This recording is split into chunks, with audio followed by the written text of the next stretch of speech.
At 56, he finally reached a number that should have felt safe: $360,000. Not rich, not flashy. Just enough, he thought, to breathe a little easier. But the strange part wasn't the number. It was what the number couldn't do. A grocery run felt heavier than it used to.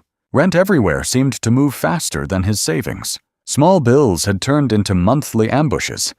Nothing collapsed overnight. That was the problem. The loss was quiet. For years he had watched the balance go up and assumed that meant progress. He had been disciplined, consistent, careful. So why did his future suddenly feel smaller than it had 10 years earlier? Because somewhere along the way, the money kept growing, and the life it was supposed to buy did not.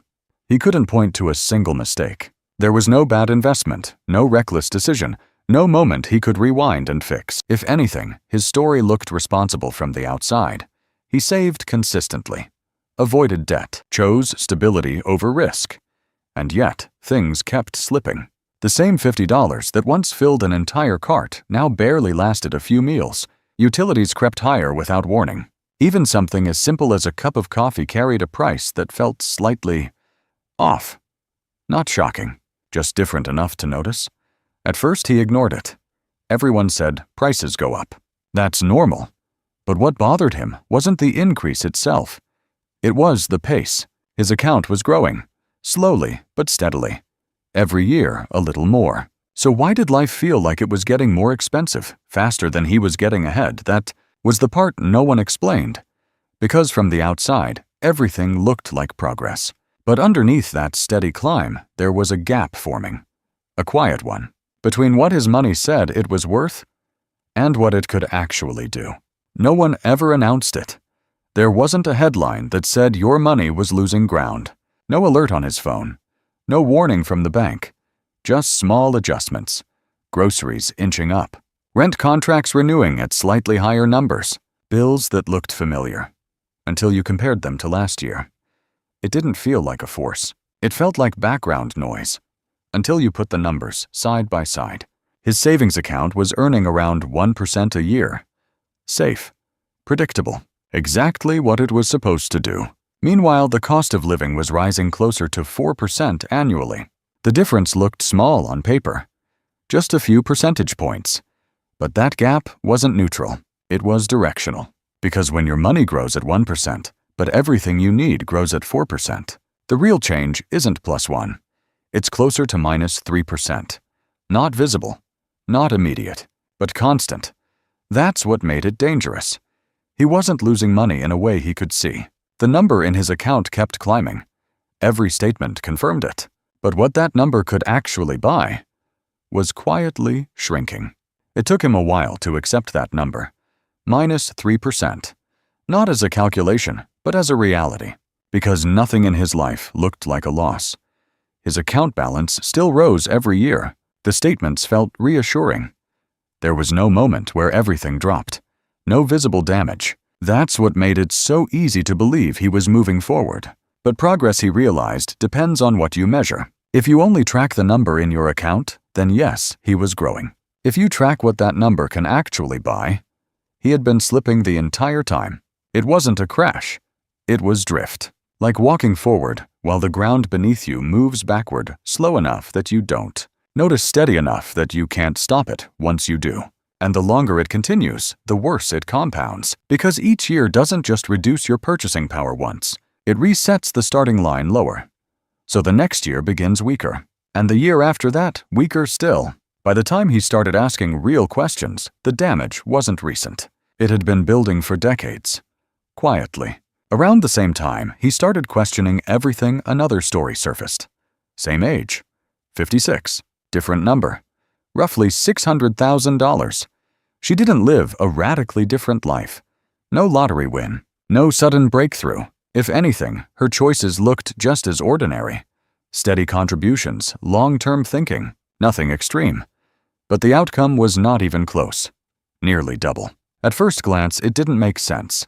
If anything, he had been more aggressive at times. He had put in more money per month when he could. He had waited until he felt ready, more stable, more certain. She hadn't waited. That was the only detail that seemed different. And even that didn't feel like enough to explain the gap. Two people, same economy, same general rules. One ends up with $360,000, the other around $600,000. No obvious mistake, no dramatic turning point, just a difference that kept widening quietly. And whatever created that gap, it started long before either of them noticed. The difference didn't show up all at once. It built in pieces, small decisions separated by years that didn't look important at the time. She started at 24. No big plan. Just $250 a month set aside without much thought. It didn't feel like a strategy. It felt like a habit. He started at 34. More established. More income. He committed $450 a month, nearly double. By then, it felt like he was doing things the right way. From the outside, his approach looked stronger. More money. Better timing. More control. But time doesn't measure effort the way people do. It measures duration. She stayed consistent for 32 years, earning around 10% annually. He invested for 22 years at that same 10% return. On paper, they played the same game. In reality, they didn't. Because those extra 10 years weren't just extra contributions. They were extra cycles.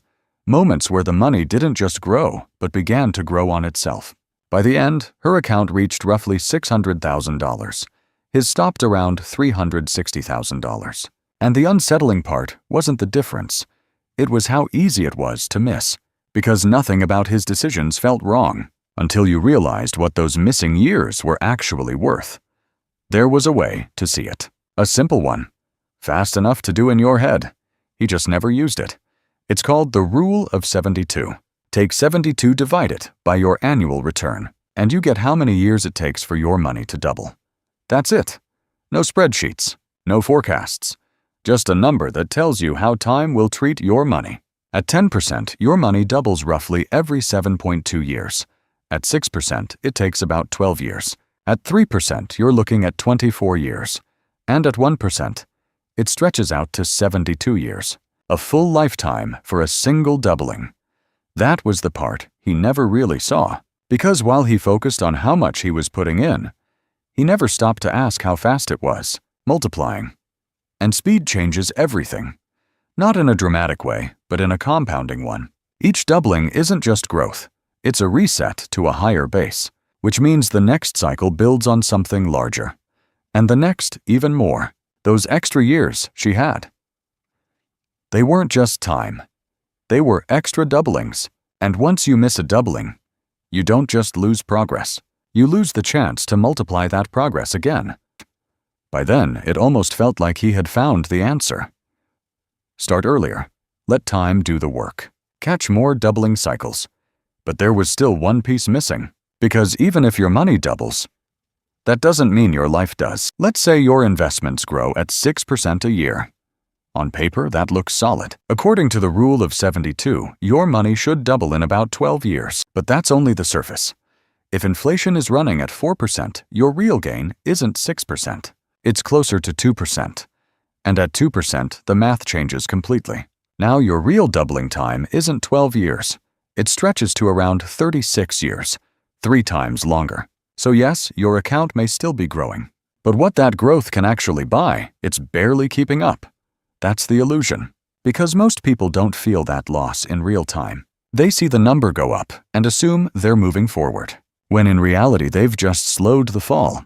Once you see it this way, money starts to look less like a number and more like a system of speeds. A savings account at 1% moves painfully slow 72 years to double. Short-term government bonds around 5%. That cuts it to about 14.4 years.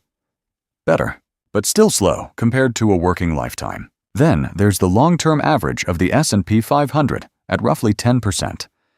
Now you're looking at about 7. 2 years per doubling. Real estate sits somewhere near 8%, or roughly 9 years to double when you include appreciation and rental income.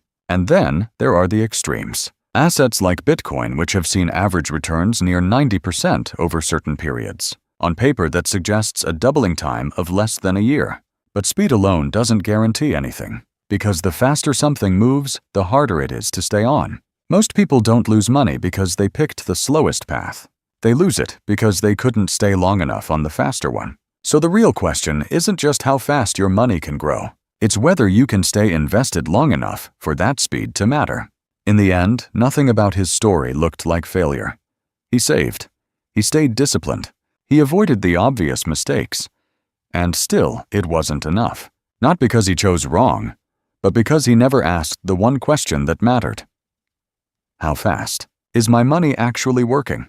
Because in finance, time doesn't reward effort. It rewards alignment between growth and reality, between what your money earns and what your life demands. By the time he understood that the math was already set, not by one decision, but by years of quiet ones, and that's the part no one can fix later. Because money can grow back, but the time it needed to do that never does.